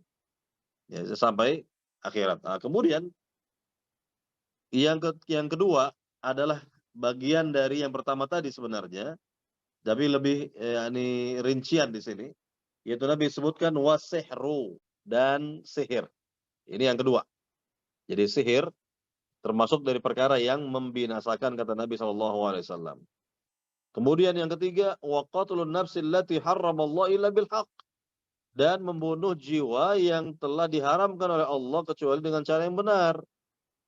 Jadi tidak sembarang seorang muslim dapat menumpahkan darah muslim lainnya, tidak mudah. Ya, yang jelas tidak dibenarkan seperti itu kecuali dengan cara yang dibenarkan dalam petunjuk agama, dan tentunya hakimlah yang akan memutuskan perkaranya yang terjadi di antara ya masyarakat misalnya. Baik. Kemudian yang berikutnya lagi termasuk yang membinasakan juga adalah makan harta riba. Ini masih banyak di antara kaum muslimin di zaman sekarang ini bermuamalah secara ribawi ya. Muamalah jelas-jelas adalah muamalah ribawi, tidak faham, tidak mengerti bahwa apa yang tengah dihadapinya itu ternyata adalah masalah riba. Nauzubillah min dzalik. Sallallahu alaihi wasallam. Maka ini harus dijauhi berkaitan dengan makan harta riba ini. Baik. Nah, kemudian yang berikutnya lagi, wa aklu malil yatim. Makan harta anak yatim. Artinya bahwa ini dilakukan secara dengan zalim. Dilakukan dengan cara yang zalim, ya, memakan harta anak yatim, kecuali kalau memang seorang, ya, yakni diamanahkan menjaga harta anak yatim dan dia pun dalam keadaan susah, dalam keadaan sulit, dalam keadaan fakir bahkan. Nah, dalam hal ini boleh dia, yakni mengambil sedikit dari harta anak yatim agar dia tidak terlalu sulit dalam menjalani kehidupan di dunia ini, agar tidak terlalu, ya, susahlah dalam hidupnya begitu. Tapi kalau dia mengambil secara zalim, ya, maka ini tidak dibenarkan. Dan inilah yang dapat membinasakan, kata Nabi Shallallahu Alaihi Wasallam. Nah, kemudian yang berikutnya lagi adalah at-tawalli yaumaz zahfi, lari dari medan tempur tanpa uzur syar'i, tanpa adanya uzur yang dibenarkan oleh agama ini. Ya, jadi kalau seorang lari dari peperangan namun dalam rangka mengatur siasat atau dalam rangka mengecoh musuh atau tujuan-tujuan bagus lainnya, maka ini benar. Yang seperti ini adalah benar. Wallahu taala alam. Kemudian yang terakhir, kita lihat yang Nabi sampaikan kepada kita semua, wa qadful musanatil ghafilatil mu'minat, dan menuduh wanita-wanita beriman lagi menjaga diri mereka namun dalam keadaan, ya, lalai. Dalam keadaan yang lalai. Nah, ini siapa saja yang melihat seperti itu, siapa saja yang, ya, ini melakukan hal-hal yang buruk itu, maka kelak akan mendapatkan, yakni balasan dari Allah Subhanahu wa taala. Baik. Para jamaah yang dimuliakan Allah Subhanahu wa taala, kita lihat dalil yang berikutnya lagi dari sahabat Jundub secara marfu', yakni terangkat sampai kepada Nabi Shallallahu alaihi wasallam berkaitan dengan hukuman bagi tukang sihir gitu ya. Ini tukang sihir yang jelas-jelas bermuamalah, berinteraksi dengan syaitan dan telah dihukumi sebagai orang yang kafir, yang keluar dari agama Islam, ya. Karena dampak sihirnya itu besar sekali. Ya, apa kata Nabi yang mulia SAW? Haddus sahir darbah bisayf. Hukuman bagi tukang sihir itu adalah dipenggal lehernya dengan pedang. Kata Nabi SAW. Ini hadis riwayat Tirmidzi, dan Imam Tirmidzi mengatakan as-sahih annahu mauquf. Ya. Rawahu Tirmidzi wa qala, ya, as-sahih, ya, annahu mauquf. Diriwayatkan oleh Imam Tirmidzi dan dikatakan bahwa yang benar bahwa hadis ini adalah mauquf, yakni tidak sampai kepada Nabi Shallallahu alaihi wasallam. Wallahu taala alam. Baik. Para jamaah yang dimuliakan Allah Subhanahu wa taala, ini berkaitan dengan keterangan, ya. Keterangan di mana hukuman itu sangat besar sekali, sangat berat. Sangat berat sekali karena memang dampak sihir itu berat juga. Dapat membunuh manusia, dapat membunuh orang lain bahkan. Ya, dapat menumpahkan darah, dapat, yakni membuat seorang itu sakit sampai gila misalnya, sampai lumpuh misalnya, sampai bahkan mati. Wal'iyadzubillah, nasallallahu salamata wal afiyah. Nah, inilah dampak besar, dampak buruk dari sihir itu sendiri. Nah, sekarang, ya, kita akan dengarkan hadis yang berikutnya dari sahabat Bajalah bin Abadah dalam Sahih Bukhari. Dikatakan di sini, kata Umar Ibn Al-Khattab radhiyallahu taala aniqtulu kulla sahirin aw sahirah. Dari sahabat Bajalah bin Abdah, ia mengatakan bahwa Umar Al-Khattab menulis surat kepada bawahannya, gubernurnya, untuk membunuh aniqtulu, yani kulla sahirin aw sahirah. Qala faqatalna thalatha sawahir. Baik. Dikatakan di sini, ya, bahwa Umar Al-Khattab telah menulis kepada bawahannya, apa isinya? Aniqtulu kulla sahirin wa sahirah. Hendaklah kalian bunuh setiap tukang sihir, ya laki-laki dan tukang sihir perempuan. Ya. Nah ini keterangan dari Umar Khattab sebagai khatib, sebagai Umar Khattab sebagai khalifah ketika itu, ya, sebagai khalifah ketika itu, yang jelas, ya, Umar Khattab memberikan arahan-arahan kepada bawahannya, kepada gubernurnya, untuk ya membunuh setiap tukang sihir, ya, baik itu tukang sihir laki-laki ataupun perempuan. Maka dikatakan di sini ya oleh Bajalah bahwa kami telah membunuh 3 tukang sihir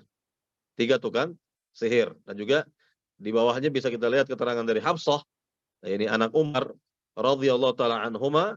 Apa kata Hafsah? Dikatakan annaha amarat bi qatli jariyatin laha saharatha faqutilat. Bahwasanya ia telah memerintahkan kepada seorang untuk membunuh budak perempuannya yang telah menyihir diri Hafsah. Maka dibunuh ya budak perempuan yang telah menyihir diri Hafsah tersebut. Jadi ini berkaitan dengan yakni perbuatan salafus saleh di zaman dahulu atas petunjuk khalifah tentunya, atas petunjuk khalifah dan ya para sahabat di zaman dahulu telah menegakkan hukum seperti ini ya di bawah pemerintah mereka.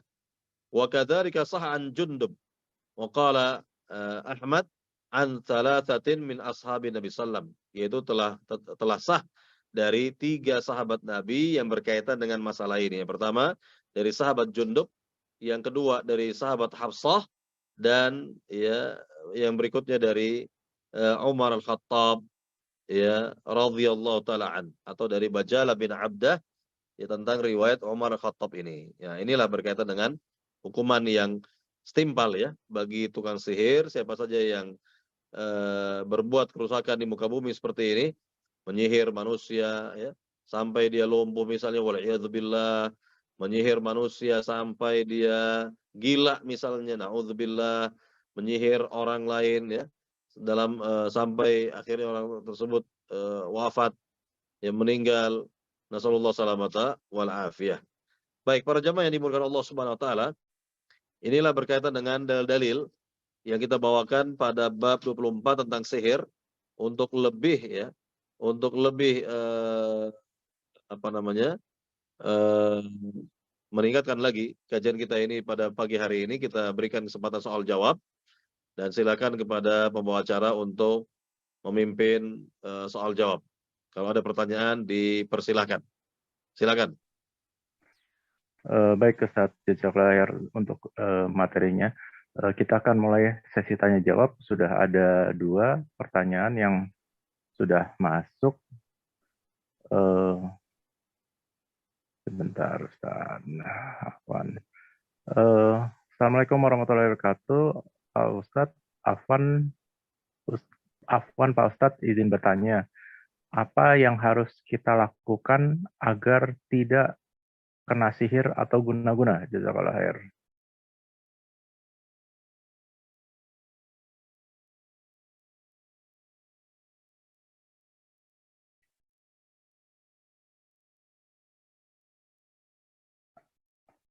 Afwan terdengar Ustadz? Halo, Assalamualaikum.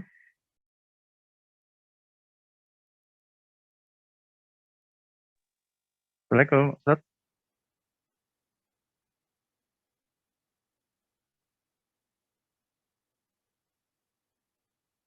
Ustadz.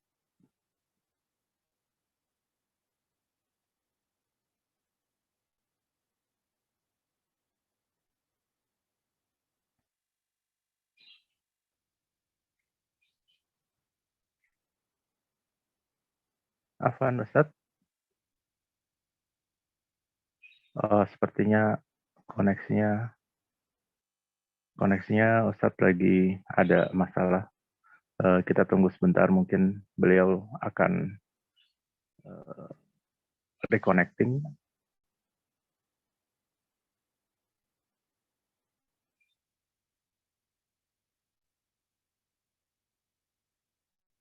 Baik kakak semuanya, kalau misalkan ada yang mau ditanyakan atau mau disampaikan secara langsung, bisa mengetik di kolom chat atau raise hand untuk bertanya langsung kepada Ustadz. Kita akan tunggu sebentar Ustadz Arman untuk bergabung kembali. Kakak-kakak mungkin ada yang bisa menghubungin Ustadz Arman?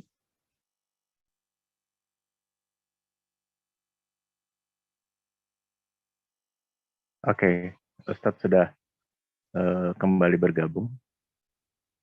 Kita tunggu sebentar.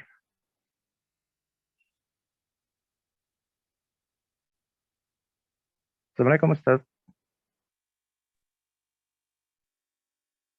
Waalaikumsalam warahmatullahi wabarakatuh. Maaf, agak koneksi agak ini nih, terganggu sedikit nih. Mohon maaf. Saya Pak. Iya, kita lanjutkan lagi. Baik, Ustadz. Berkaitan dengan mencegah itu lebih baik ya daripada mengobati ya. Jadi yang pertama adalah mempelajari ilmu tauhid dan mengamalkannya. Ini pertama sekali. Yang kedua, banyak-banyak berdoa kepada Allah Subhanahu wa taala agar diri kita ini terjaga ya, terlindungi dari berbagai macam gangguan. Misal ketika misalnya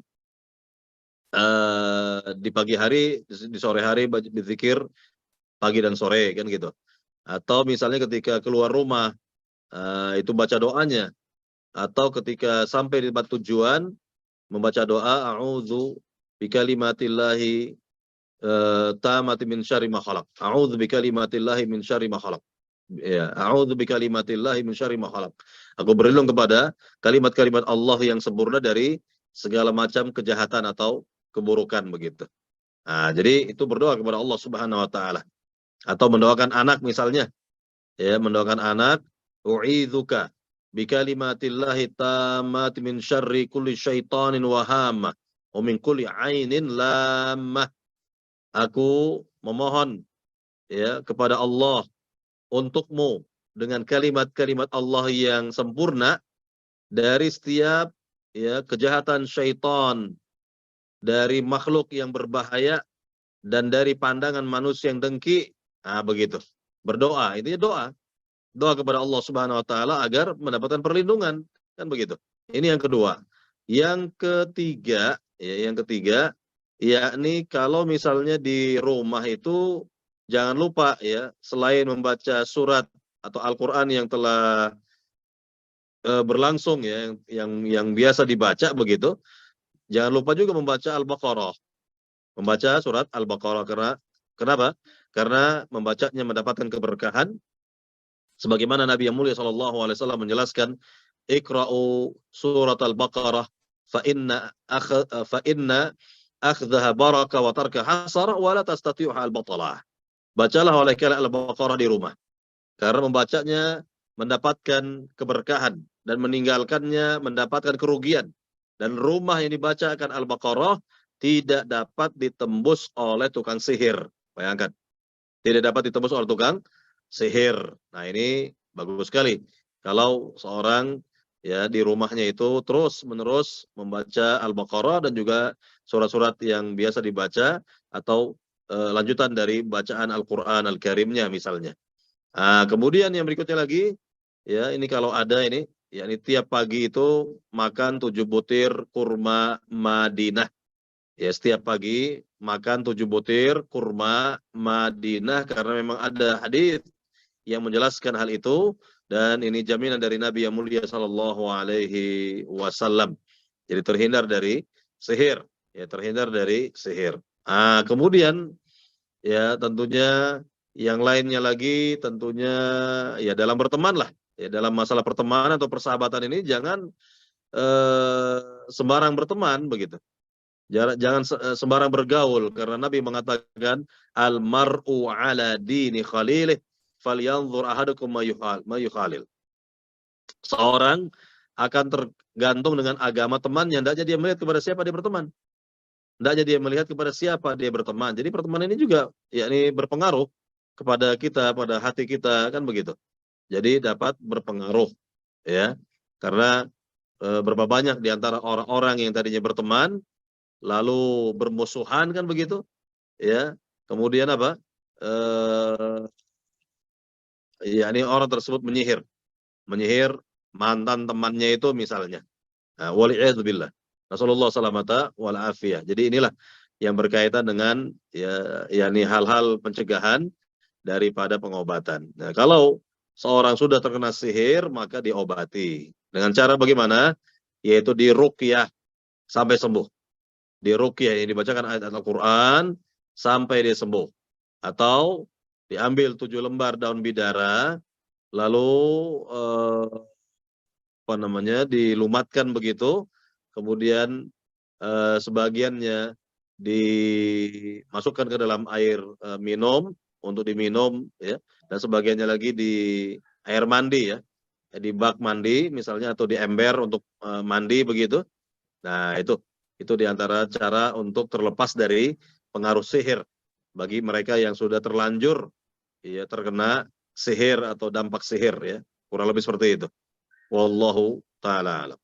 Atau yang paling bermanfaat atau yang paling istilahnya manjur lah ya, kalau kita menemukan media sihir.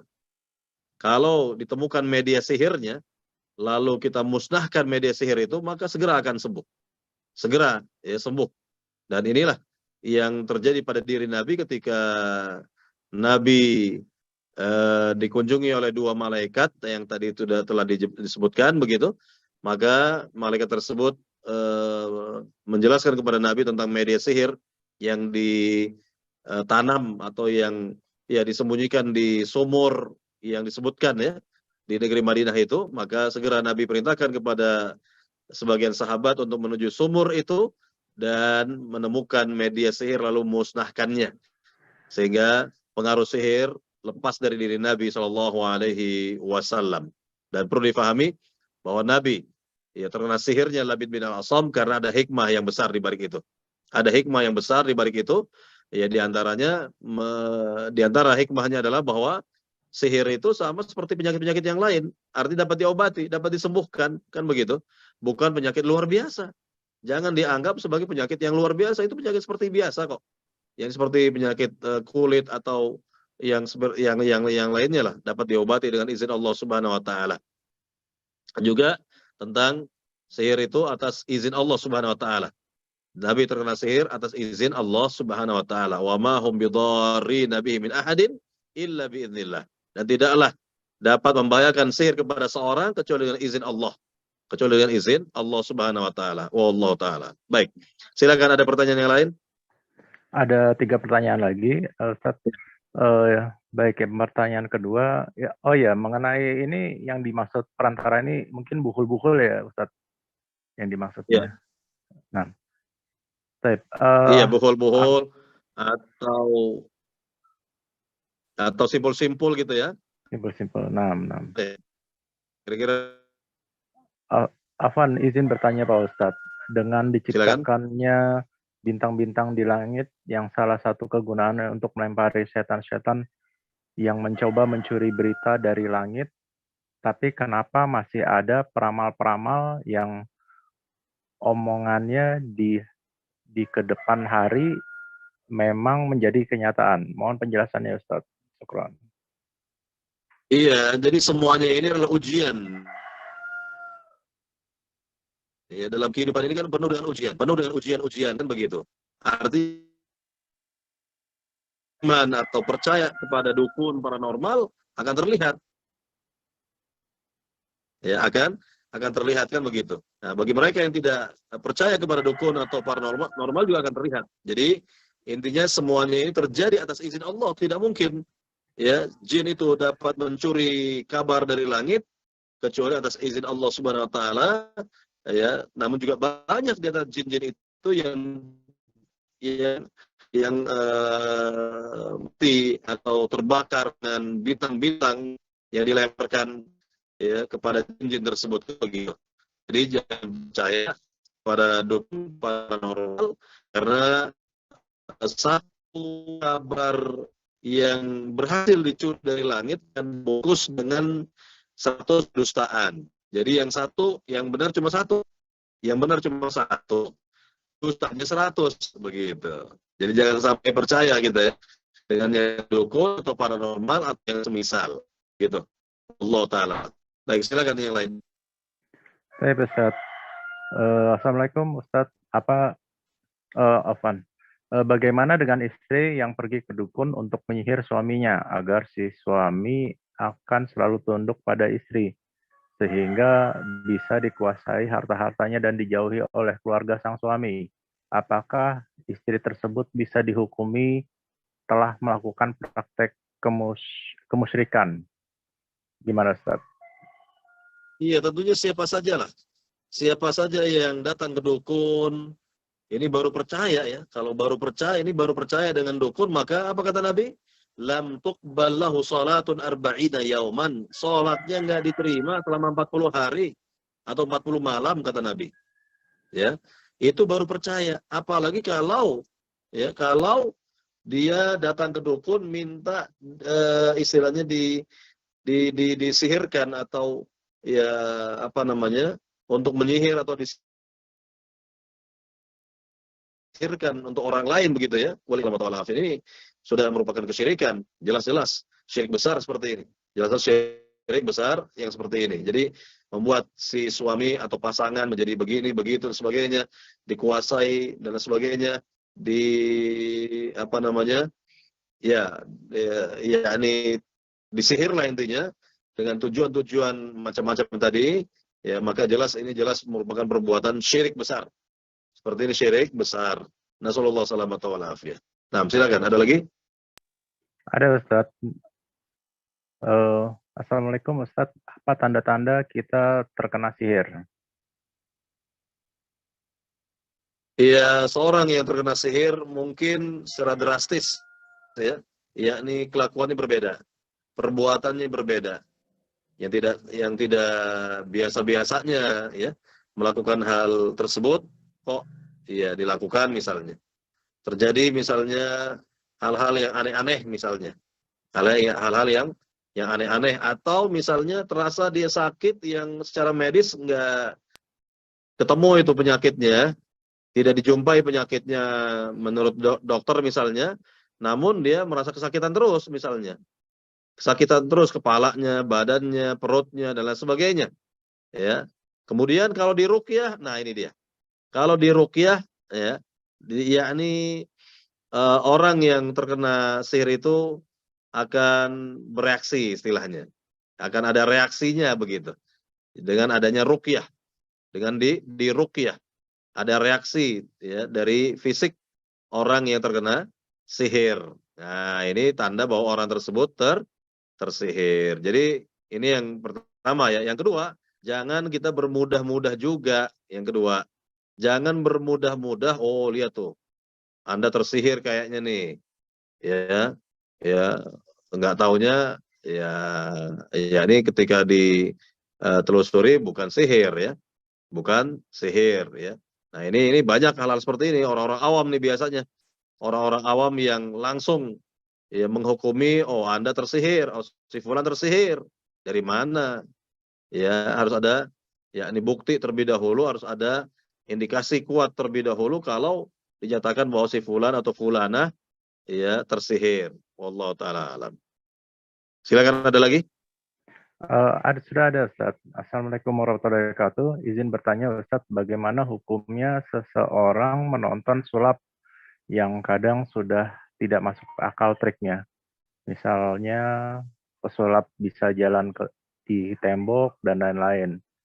Apa ada konsekuensi atau hukuman bagi orang yang menonton hal-hal tersebut? Seperti itu, Ustaz. Jazakallah khair. Iya, berkaitan dengan sulap ini berbeda-beda ya. Sulap ini berbeda-beda, sama dengan sihir juga berbeda-beda sebenarnya. Bertingkat-tingkat begitu, bertingkat-tingkat. Ya, jadi sulap ada yang menggunakan jasa syaitan, dan ini jelas syirik besar.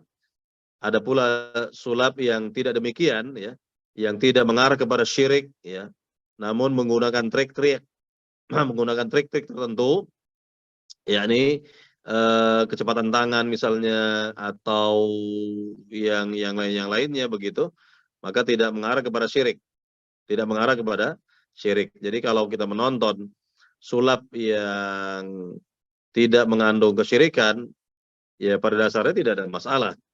Tapi kalau kita menonton sulap yang memang menggunakan jasa syaitan, nah ini bisa berbahaya bagi diri kita. Bisa terpengaruh kitanya nanti. Kalau kita tidak memiliki ilmu tauhid, tidak memahami akidah, tidak menyelami ya, ilmu tauhid, maka kita akan terpedaya, kita akan apa namanya, mungkin terkagum-kagum barangkali dibuatnya dan seterusnya dan seterusnya. Nah, ini perlu diperjelas seperti ini, dirinci lah ya, sulap yang bagaimana dulu. Ya, sulap yang bagaimana dulu kan begitu ya. Ada pula misalnya terkait dengan hipnotis. Nah, hipnotis ini ya jelas bagian dari ilmu sihir. Bagian dari ilmu sihir hipnotis ini. Maka harus dilihat ya berkaitan dengan yang seperti ini ya, bagaimana, apakah jelas-jelas hipnotis ini menggunakan jasa syaitan atau tidak. Ya memang yang seperti ini tidak dimanfaatkan ya oleh setiap muslim ya, oleh setiap muslim. Wallahu taala alam. Ya. Atau misalnya di antara pertunjukan ya, pertunjukan orang-orang tertentu dari daerah tertentu misalnya ya, debus misalnya ya, atau yang semisal. Nah, itu kan biasanya menggunakan jasa syaitan, menggunakan jasa syaitan yang seperti itu. Ya, kuda lumping, makan apa namanya, beling ya, makan ya pecahan-pecahan kaca ya dan sebagainya. Nauzubillah. Atau berjalan di atas apa gitu, atau katanya kebal senjata tajam ya. Nah, ini yang seperti ini dihindari, jangan kita tonton yang seperti ini. Nggak perlu kita tonton seperti ini, ya kan? Jadi tentunya ya, hal-hal seperti ini dapat menyesatkan dan dapat apa namanya, mempengaruhi lah, paling tidak mempengaruhi cara pandang ya masyarakat awam yang dianggapnya, oh ini hebat, oh dia tuh kiai itu, padahal bukan kiai ya, padahal yang melakukan adalah dukun ya, namun casingnya, penampilannya seperti orang saleh, padahal bukan orang saleh tapi orang taleh. Nah, kira-kira begitu ya, jadi bukan orang saleh tapi orang taleh. Jadi banyak di zaman sekarang ini orang dengan penampilan itu terkecoh masyarakat awam ya, terkecoh masyarakat awam begitu. Nah, jadi yang diperlukan adalah dakwah tauhid sekarang. Dakwah tauhid di negeri kita. Makanya di negeri kita ini masih subur ya praktek-praktek perdukunan ya kan, sihir kan gitu. Kenapa? Karena dakwah tauhid ini belum merata. Dakwah tauhid ini belum menyebar. Nah, berbeda dengan di negeri seperti Saudi Arabia yang jelas-jelas dari TK, kurikulum TK sampai perguruan tinggi ada tauhid itu. Ada materi tauhid, ada kurikulum tauhid diberikan dari TK sampai perguruan tinggi. Sehingga di Saudi tidak ada praktek perdukunan. Tidak ada dukun, nggak laku dukun. Tukang sihir atau yang semisal, nggak laku di sana. Ya, jadi nah inilah yang diperlukan di negeri kita. Dakwah tauhid harus disebarkan, diterangkan kembali kepada keluarga kita, kepada masyarakat kita, kepada orang-orang yang kita ketahui, teman, sahabat, ya, siapapun mereka, harus kita dakwahi mereka dengan dakwah tauhid. Kembali kepada tauhid agar jelas posisi kita sebagai hamba Allah Subhanahu wa taala yang diharuskan beribadah hanya kepada Allah Subhanahu wa taala dan tidak berbuat syirik kepada Allah Subhanahu wa taala. Begitu kira-kira. Baik, ada lagi silakan yang lain. Ada pertanyaan lagi, Ustaz. Kalau melakukan hipnoterapi untuk diri sendiri guna kesehatan dan memotivasi diri sendiri, apakah boleh, Ustaz? Saya nggak paham ini yang seperti ini.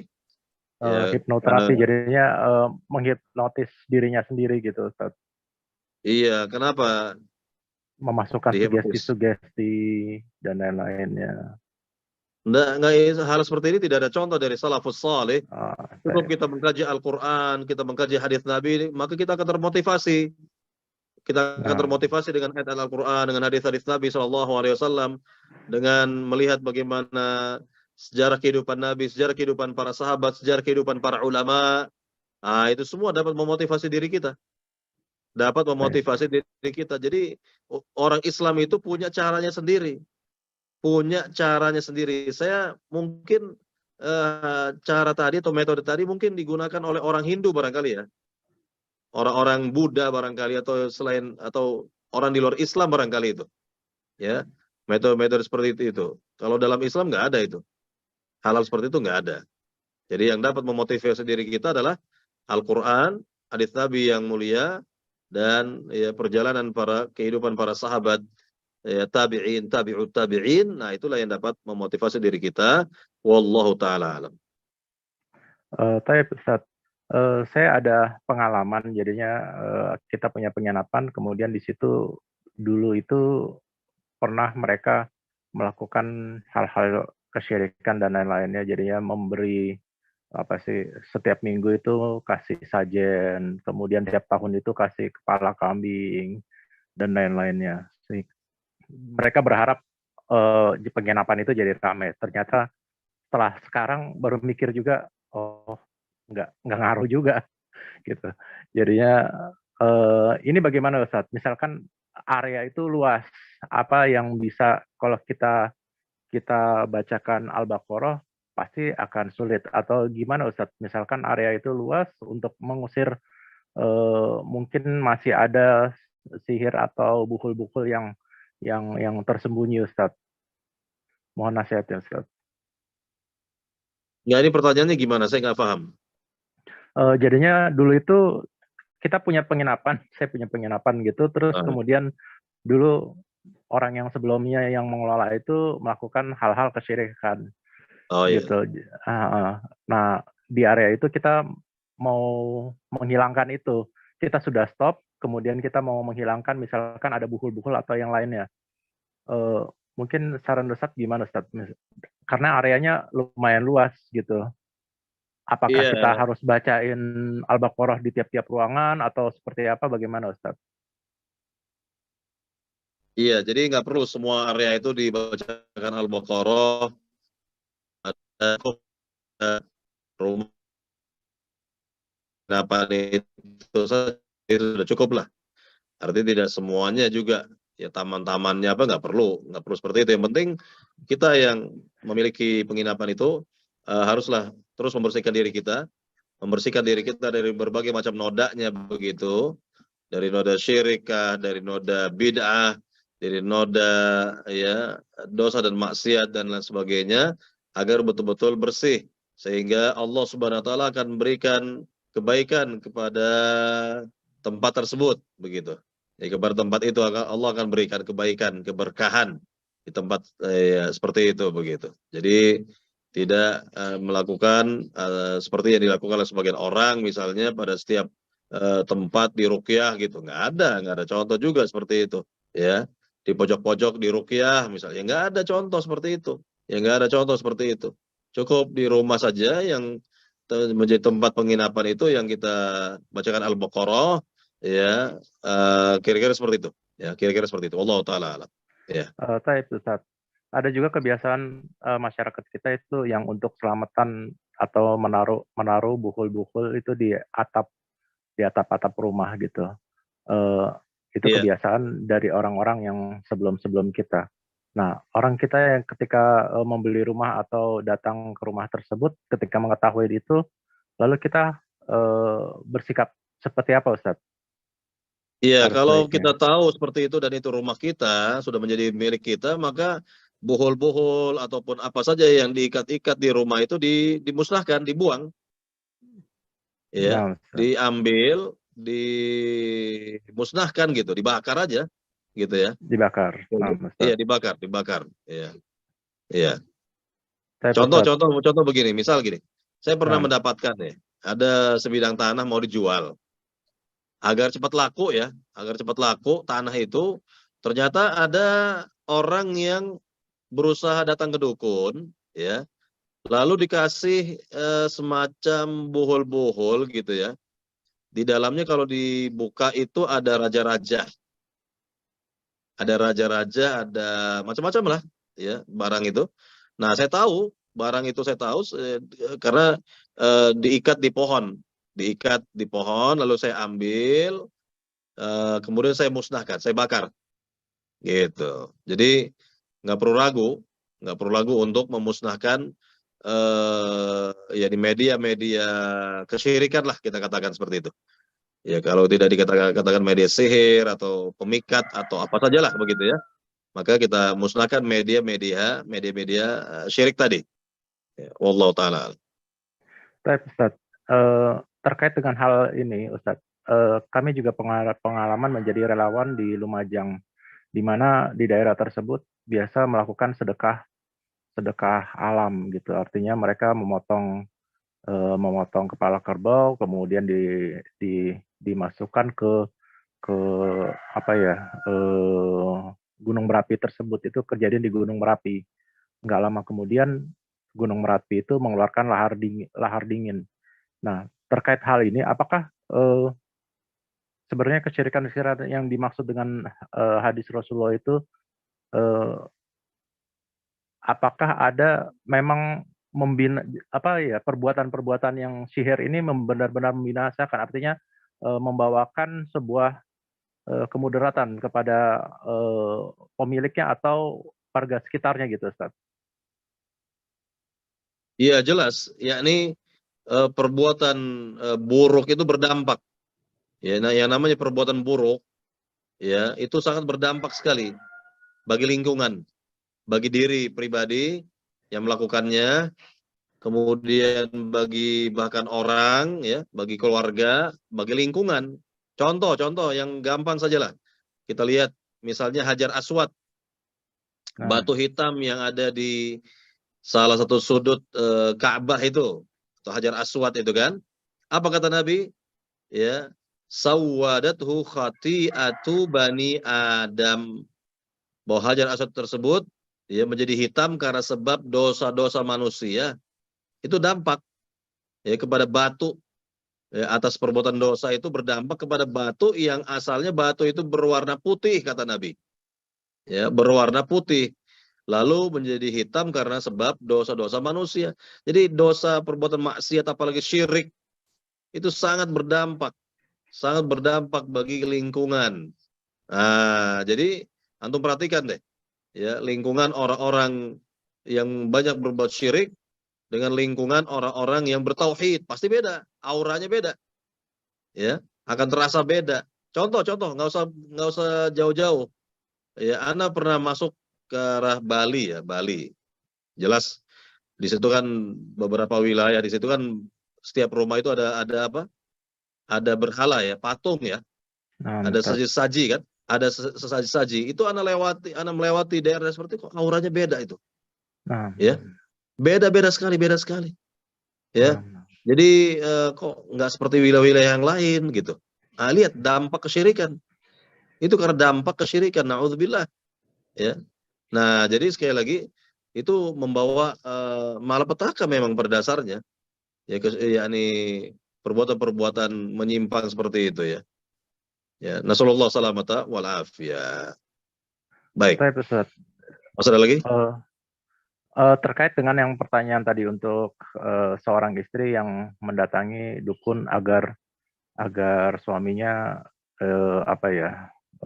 terikat dengan dirinya gitu, karena juga pernah melihat gitu, jadinya ada seorang ibu, bapaknya minta air gitu, terus air putihnya dibuang, kemudian dia taruh air yang dari katanya dari uaknya gitu.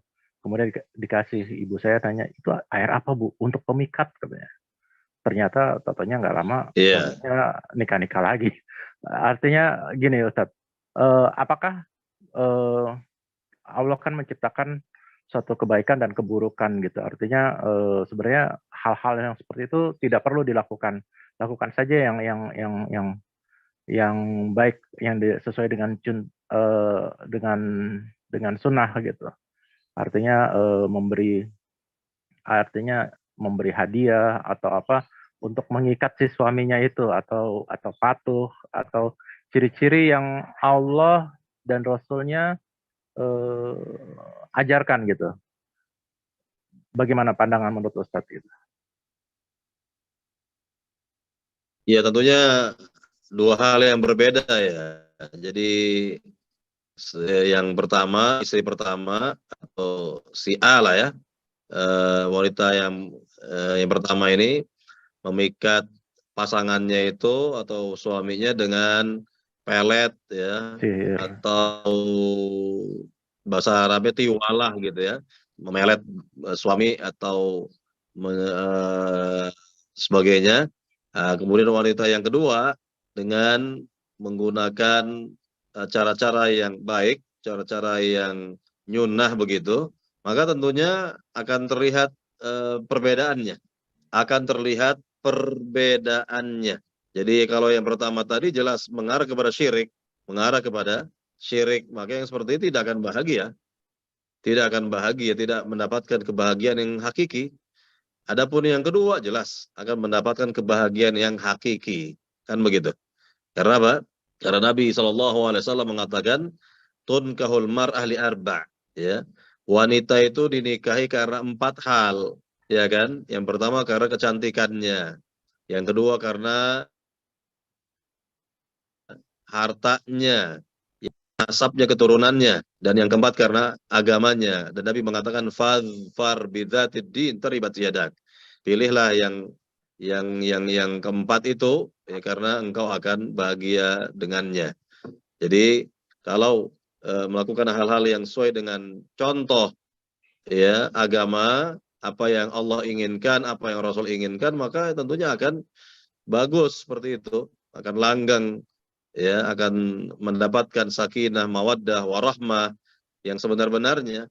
Tapi kalau menggunakan hal-hal yang sudah menyimpang dari agama, apalagi berbau syirik tadi, maka tidak akan tercapai sakinah, mawaddah, warahmah, tidak akan.